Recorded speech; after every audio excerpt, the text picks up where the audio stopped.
Do y'all remember when you were in school, what was the most frequently asked question in class? The most that was, no matter what class you were in, the question that came up over and over again was, is this going to be on the test?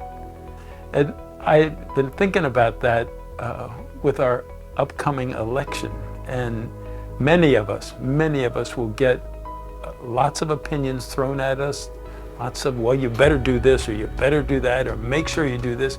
And so we're really being swamped with a lot of stuff that we don't understand. But what is it that we who are believers, who are Christians, Catholics, followers of this Jesus, what do we do? How does that impact our voting? And certainly those who are seeking for our votes will pay attention to that.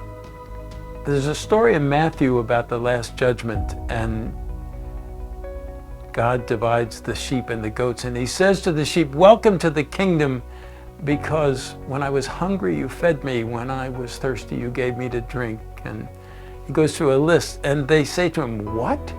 When did we see you hungry? We never saw you hungry. And he says, when you did it to the least of these, you did it to me.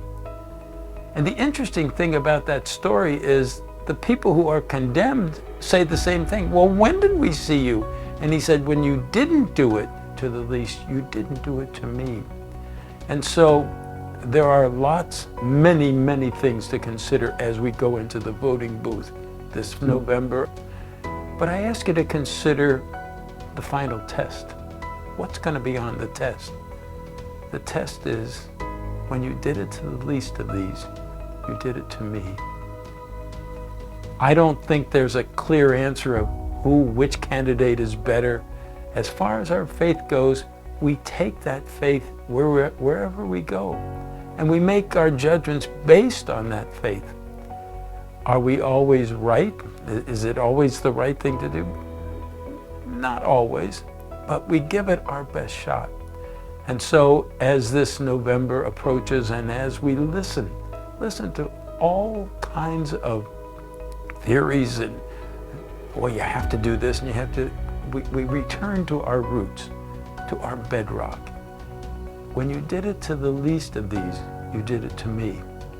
And so when you go into the booth, remember, that's going to be on the final exam.